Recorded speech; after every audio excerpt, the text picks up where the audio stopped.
Good afternoon, everyone. Mary Sloan here with another episode of Inspirational Influencer News, people making a difference. And I'm really excited this afternoon to introduce my guest, Tom Ruwitch, who is a consultant, a content marketing expert, and we all need content. Oh my goodness. And the founder of Story Power Marketing. And stories are so compelling since time immemorial, back to caveman days. And when you were a little kid, you grew up listening to stories. So putting the story into your marketing is an incredibly powerful technique. And that is what Tom has done for a long time and helps his clients with. So he's a digital marketing pioneer who founded the email marketing software and services company called MarketVolt back in 2001. Oh my gosh, a pioneer on the internet. Wow. Before most business people had even heard of email marketing. I was one of them. I'd never heard of it.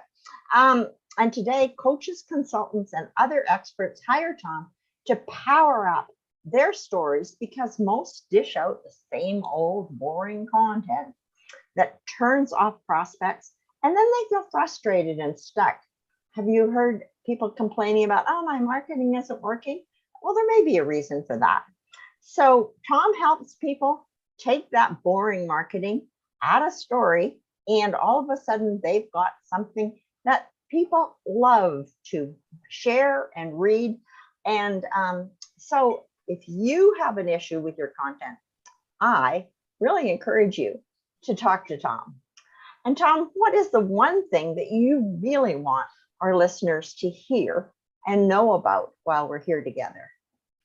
Well, there's so many things we can talk about, but I think the most important thing to understand when we start talking about storytelling, by the way, I want to back up a step and say thank you, Mary. I'm really happy to be here with you. I just dove into answering the question without saying thank you. Thank you.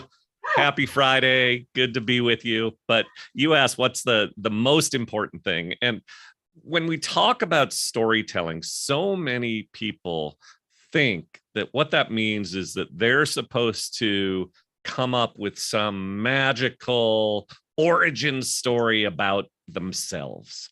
And they'll say to me, Tom, I don't have an interesting story to tell. Well, my response when people tell me that is, number one, you probably do have many interesting stories to tell. We'll work on that later. But more importantly, don't worry about you and your interesting stories, at least not yet.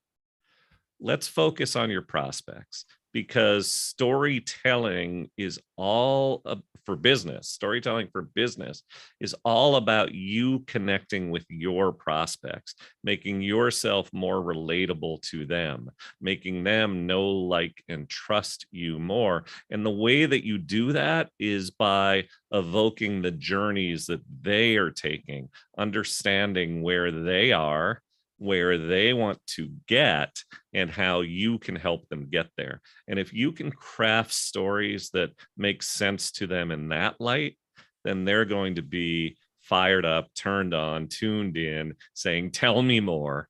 And they're going to be more likely to hire you. So don't focus so much on your own origin story, at least not first. Focus on how you can tell stories that your prospects are going to relate to, stories that really are about their journey. That makes sense because, of course, everybody on the internet is only tuned into one channel. WIIFN. What's in it for me? And, that's how everybody listens. And whether we like it or not, we as marketers need to understand that that is the listening journey.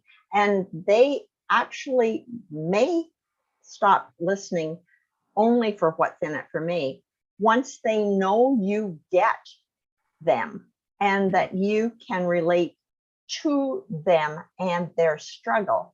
And until you can do that, they're going, well, he can't help me or she can't help me.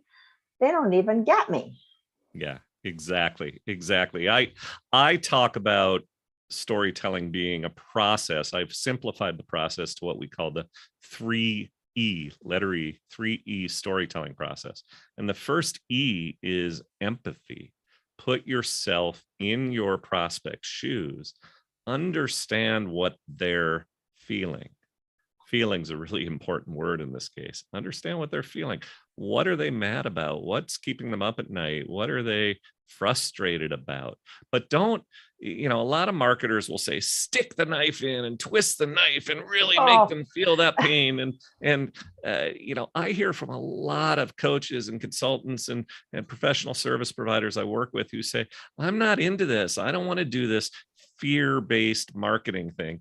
And empathy is not about fear-based marketing. Empathy is about meeting prospects where they are and giving them that opportunity to say, oh yeah, you get me. You understand what I'm feeling. But that understanding the pain and the fear and the frustration that they might be feeling is only good if you have an answer to that, if you have a solution to the problem, if you can take them to the second E in the process, which is envision a solution, envision a better way, envision another side of the mountain, envision escape from whatever the problem may be. And that is what I mean by that journey from before to after. If what you're evoking in the stories that you tell and the content that you're providing can make them understand that, okay, this person understands me,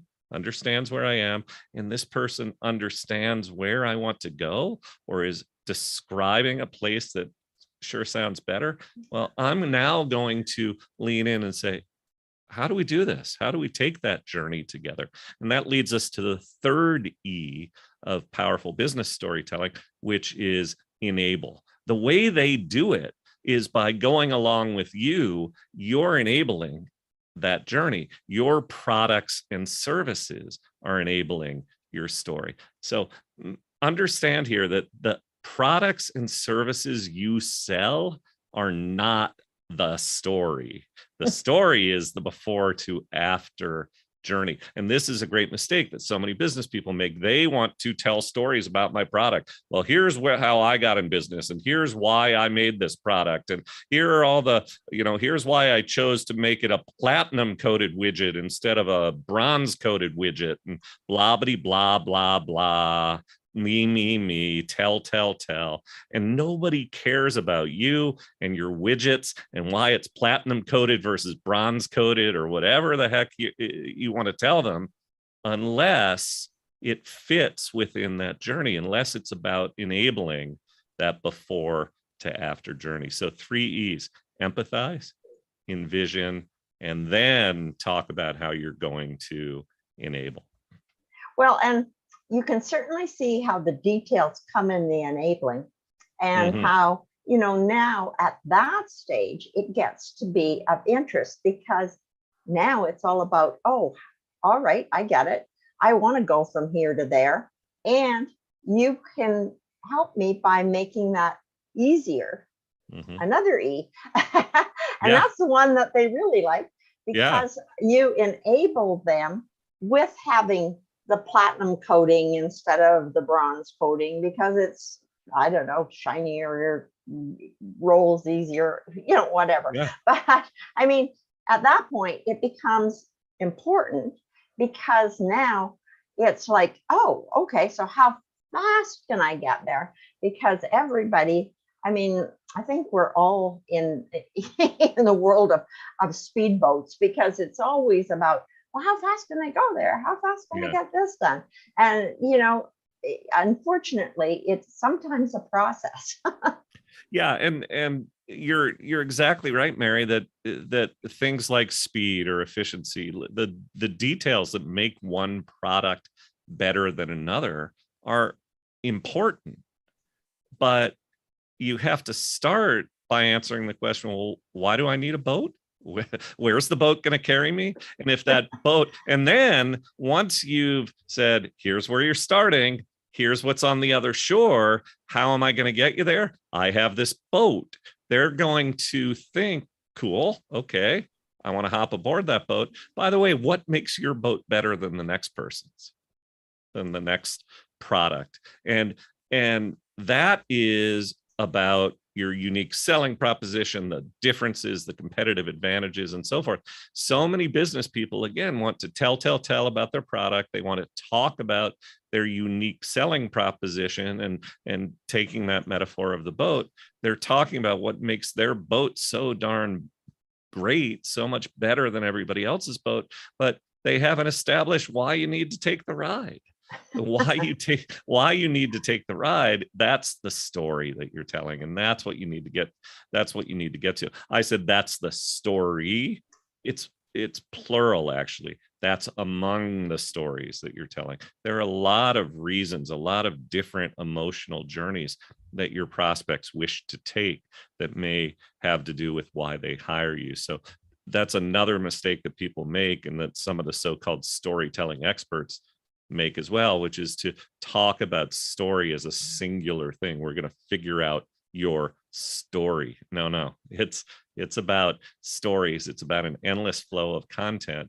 And actually, if you think about it that way, plural, it actually is easier to develop the stories as opposed to boiling it down to one story. That's pretty tricky to do it that way. Well, and I mean, like you said, it's good to have many stories, simply because somewhere in there you'll cover all the bases and probably bring your prospect more into the story with each point, because you can't get them all. And we're complicated critters as human beings. we are indeed. And so we have lots of different needs and ideas and thoughts and feelings. And so if you've got a series of stories, or stories that come up at certain times to accomplish this or accomplish that, it's very valuable, because you keep having the client go, oh, they get me. They saw that. Yay. Oh, they got me again. Yes. Because that's really, I think, the question that is in all our prospects' mind is, do they really get me? I mean, like, do they really get who I am? And will they help me? Will they really help me? Will they, until you can kind of go, well, yeah, I get you, and I can definitely help you. And I've got, this will help you do this and this. Oh, they do get me. Okay. Yeah. And, for all of us who are in business, who are trying to connect with prospects and have prospects choose us, hire us, the question is, how do we stand out? How do we become the one in our niche, in our industry, who is the obvious and best choice? And you do it when you convince prospects that, yeah, I'm the one who understands you. I'm the one who understands your journey. I'm the one who can help you. And you don't do that by just dishing out information about the stuff you know. We all are subject matter experts in whatever industry we are. If you're a lawyer, you're a legal subject matter expert. If you're a financial planner, you're a financial subject matter expert. If you are a coach, you're a subject matter expert in communication and delegation. And actually, that leads me to a story, if I may, Mary. This really gets to the point. You really definitely need to tell us a story or two or three. I set it up. I said, may I tell you a story? Who says no to that question, right, Mary? Absolutely. And so I have worked with an executive coach, and that executive coach teaches any number of things to the business owner she works with. So the thing that prompted it is I use that word delegation. She teaches them how to delegate properly. She teaches them how to manage and block time properly. She teaches them how to hold themselves and the people around them more accountable. She teaches how to communicate more effectively. And all of those are very, very, very important things. And what most coaches will do what most business people in general will do is, if they're writing emails or blog posts or social posts, they'll take some idea, delegation as an example, and then they'll put out a post that shares information and tips on said topic. And in fact, this is what this coach did before she hired me. Delegation is one of the most important skills that a business owner and leader can develop. When you delegate properly, you are sharing responsibility and blah, blah, blah, blah, blah. Well, search delegation on Google and you'll find that speech 8,000 times. And what is it about that speech that makes you different, that makes a business person wake up and say, whoa, that coach really gets me? Absolutely nothing. And think about it from this perspective. The business owners and the leaders aren't rolling out of bed saying, today is the day, if only I could delegate better. That's not what they're worrying about. That's not what's keeping them awake at night. So when I began to coach this coach and work with her on her content, we began to dig in and discover the stories, discover what makes the prospects tick, discover and empathize with where they are now, discover and recognize and empathize with where they wanted to be. And out of that came an email. It was also a blog post where the headline subject line was how a stressed out business owner let go and got away. And the photo that accompanied that email was a photo of a guy on a hammock on a beach at sunset. Now that headline, one line was a story in and of itself. Before, stressed out. After, got away. Hammock, sunset, beach. Before, after, stress, got away. How? Let go. That's the bridge. So that story, 3 elements: empathize, stressed out, envision, get away, enable. I'm going to teach you how to let go. The story is told in the headline, and guaranteed, I know because we ran it and these were the results, that the kinds of people she's trying to reach, any business owner who reads that, who is feeling stressed out, who does want to get away, and who is interested in figuring out how, that headline is going to attract their attention, much more so than 5 delegation tips or whatever the headline might have been, or yeah, no kidding. The importance of delegation. And the story, true story, that's told in this post was about a business owner she worked with, who in 20 years of running this business had never taken a vacation longer than a long weekend, Friday to Monday. Never had taken more than a 4, maybe a 5-day vacation. And the reason was that every time he left, he was afraid the place would burn down. He knew he would get phone calls from employees saying, hey, boss, how do I do this? He knew when he got back, it would be all hell had broken loose and that he would have to piece everything back together. And he was always stressed out. The weight of the world was on his shoulders, and he didn't know how to do it so he wouldn't leave. She taught him how to delegate. And so she led with that story that I just told. Headline drew them in, the story drew them through the story. And by the time she got to the delegation tips, which is elaborating on, here's what I mean by let go. Here's how you delegate, 5 tips. Same tips that were in the post she had written before about blah, blah, blah. It's very important to delegate. But now they're leaning in.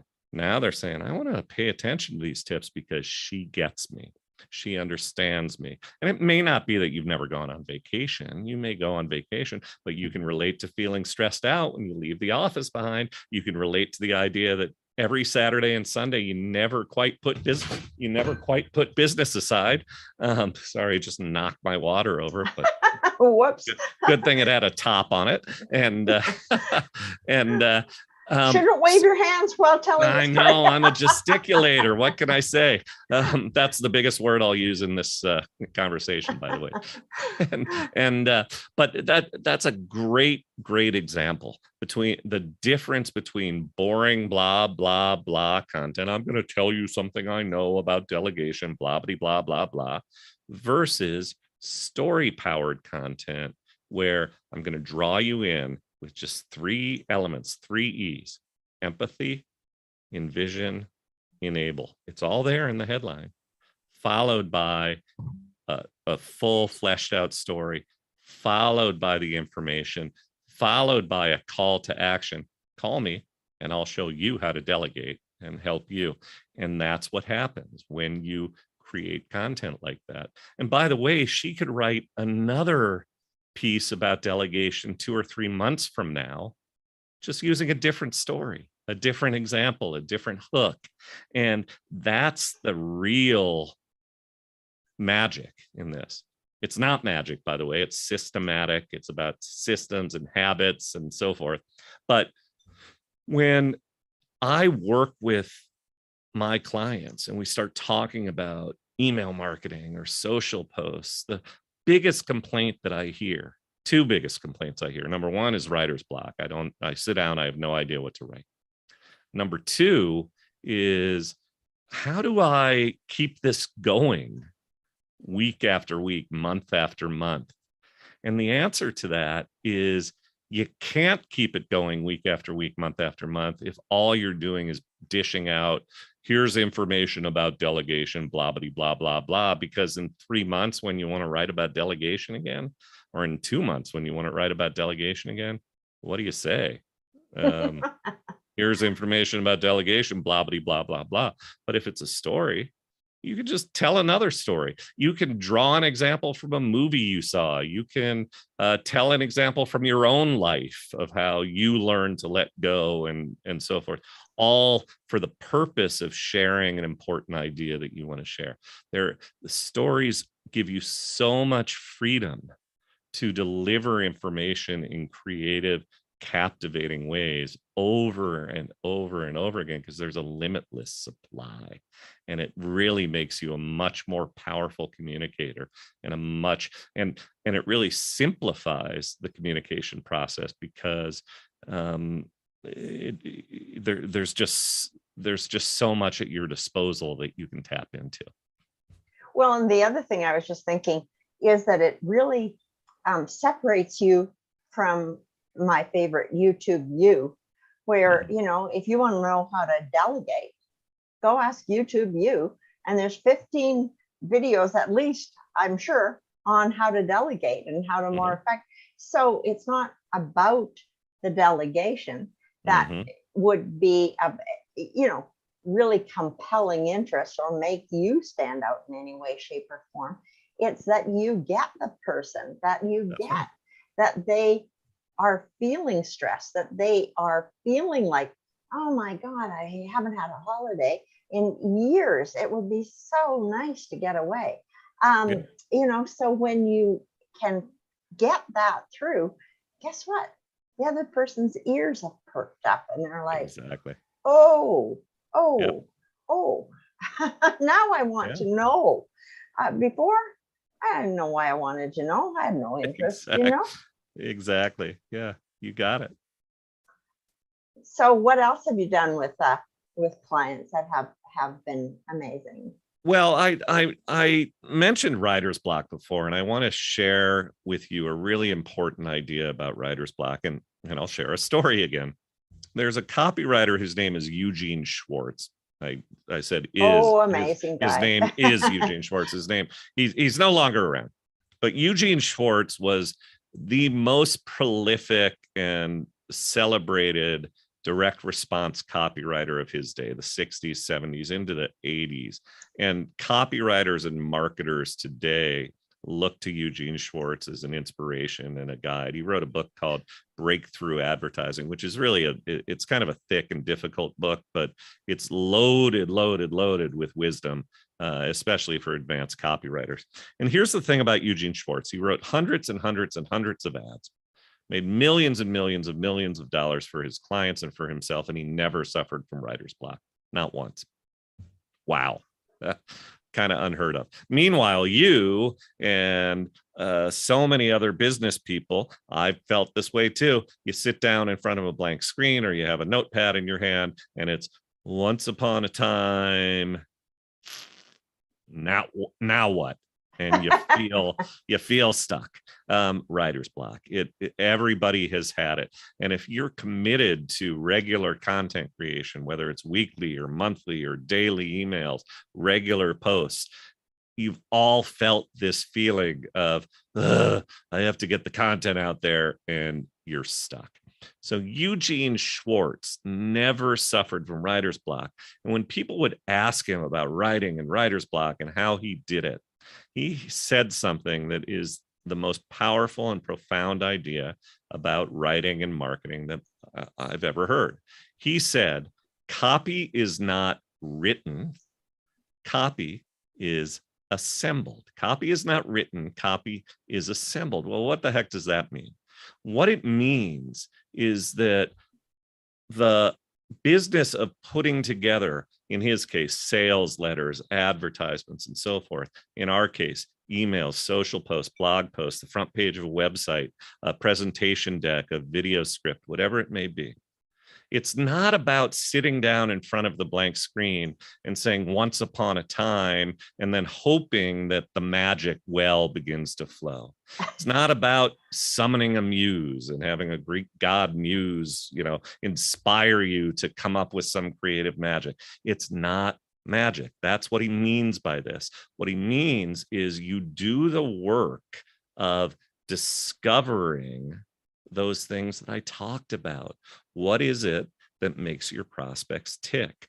What is it that's keeping them up at night? What's going on in the market? Marketers talk broadly about market research, and that's probably the term that Eugene Schwartz used. Do the market research and do it deep, because the deeper you go on that part, which does not require you to be a creative unicorn. The deeper you go in understanding your market, what makes them tick, what's keeping them up at night, where are they now, where do they want to go, the more you have gathered the building blocks that you need to assemble content. If you think about it, emails and social posts and websites and so forth, the structures of those things, no one's reinventing those day after day after day. The structure of a good email, the structure of a good social post, it's pretty set. And so the question is, what are you going to plop into that structure? And if you gather the building blocks, and in my process, what I teach, we call that story discovery. If you discover the stories, you have a treasure chest of building blocks that you need, that you then can take piece by piece to assemble the stories. And that's a little hypothetical, I know, but that is exactly what we did when we built the story about the delegation and the business owner who couldn't get away and finally did get away.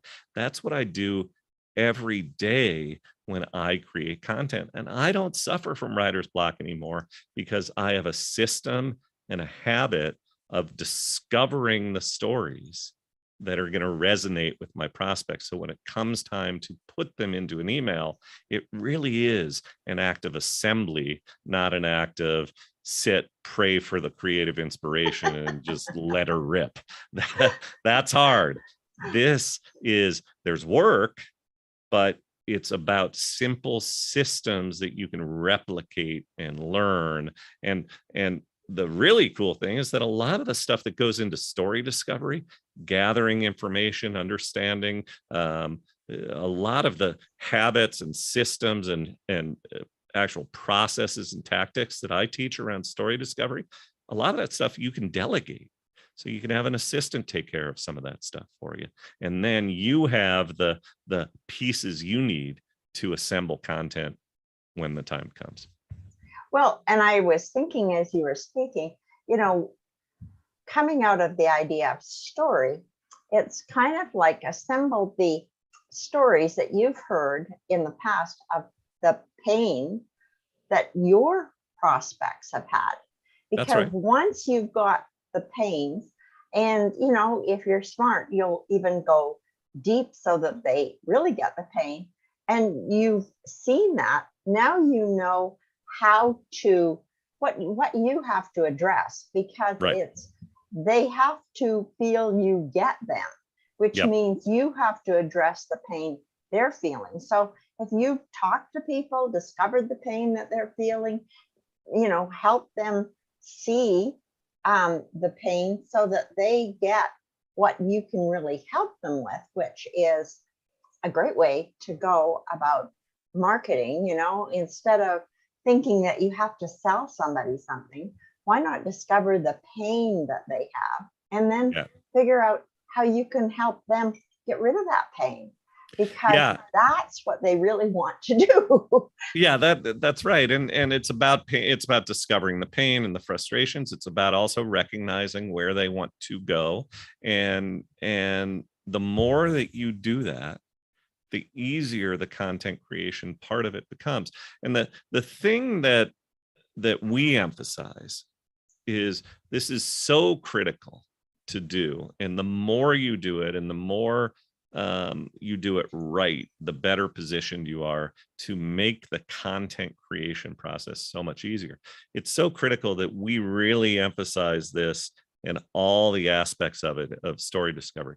Another great mistake that so many people make, including some of the experts out there teaching storytelling and content creation, is they think that the way that you discover the story and do market research is you go into a room and you pull from your head what you think you know about your prospects. And you do know a fair amount about them. You know some things about their pain. You've talked to them. But it might be, let's fill out a worksheet. Might be, let's write stuff on the whiteboard or whatever the thing may be. And it's, we're going to pull stuff from our head, figure out what's going on with our prospects. And that's going to be, you know, marketing lingo. That's going to be our prospect personas. Persona. And that's how so many business people, if they bother to even think about this stuff, that's how so many people go about doing it. They begin and end with pulling from their head what they think they know, filling out a worksheet, writing stuff up on the whiteboard, and then they think they're done. It's a great place to start. It's a lousy place to finish. We teach what we call 3-pillar story discovery. Pillar number 1, yeah, pull that stuff from your head. But pillar number 2 is, what is it that your prospects and your customers are saying? And you know, they're writing thank you notes, they're filling out surveys, you've had interviews with them in person or on Zoom, you're meeting with them in person. And the thing that happens is that so many businesses, this stuff goes in one ear, out the other. They don't gather it, they don't organize it, and they don't then distill it. And what we teach is how to be deliberate about gathering it, more systematic so you get more of it, how to be deliberate about organizing it, and how to be deliberate about distilling it and finding those gold building blocks in the things that your prospects are saying to you. And trust me, because I've done it for my own business, if you just use what's in your head to build your customer profile, your prospect persona, your story overview, what we call it, you're going to miss half of it. And part of what you have in there is going to be wrong anyway. You have to go to that second pillar. What are the things they're saying? And you have to be organized about collecting that stuff on a regular basis. The third pillar is, what's going on in the market outside of the people you know, outside of your own prospects and customers? What are they saying? And where can you find them? So we teach you how to go out and discover the story, the kind of people that you want to reach, but the ones who are not emailing you or talking to you on Zoom or doing business with you directly. There is so much out there being said in a variety of different places. I'll give you just a few examples: out on discussion forums like Reddit or in LinkedIn groups, in book reviews of your competitors' books, on the comments section of a blog that's relevant to your audience. All of those are places. So again, there's a process that we teach of being deliberate to go and find that stuff and gather it, to go and organize it, and then to go and distill it so that you can identify what are the things, what are the ideas, what are the points that I can make in my marketing, all for the purpose of what we discussed before. So they say, whoa, this person gets me. You have to broaden the discovery if you really want the most people possible to be saying, this person gets me. Well, we are coming to the end of our time, which is really sad because I could ask you a dozen questions. Well, we'll do it again, right, Mary? And we could just sit here and go through this for a while. But, I really will be coming back to listen to the end, because I've always heard create the customer avatar and done that. And then, of course, you talk to the customer and you make some changes to the avatar because you didn't get it right. And you make some more changes as you go along. But I hadn't kind of thought about really putting that information and storing it, because while if I talk to one person and correct my avatar around them, I've corrected it for that one person. But that's not going to be everyone that I come into contact with. And so I think it's kind of like, for myself, recognizing my own arrogance and thinking that I now know, and don't go back to the ask the questions. Don't assume. Assume is a very dangerous word. And I think for good reason that we really have to caution ourselves against assuming that just because you got it right for Tom doesn't mean that Sally is exactly like Tom. And you've got to figure out where are the differences and how can you really help Sally, because she may be seeing the thing from a different standpoint. We all have different ways of languaging things. We all have different ways of talking about things, and it's got to be in their terms. It can't be in your words, which is what makes the English language so difficult. It's sort of like, well, didn't I just say that? No, you said it in your words and they didn't hear it. Right. No, that's exactly right. And that's what I'm talking about. And that's what we teach. That I've been asked before, what are the most important skills to have as a marketer in general, not just as a storyteller, but as a marketer? And I will often answer the two most important skills are listening and noticing. Stop thinking about what you need to say or how you need to sell, and just start paying attention. Pay attention to what your prospects and your customers and people in the marketplace are saying. Begin to notice things. And we actually teach how to develop habits of noticing. And when you do that, you begin to discover these little subtle differences between the dime a dozen story, the dime a dozen pitch, and how you can put your stories out there. And the great news is that as much as people are talking about storytelling and this kind of thing out there right now, the vast majority of businesses, the vast majority of the people you're competing with in the marketplace aren't doing this.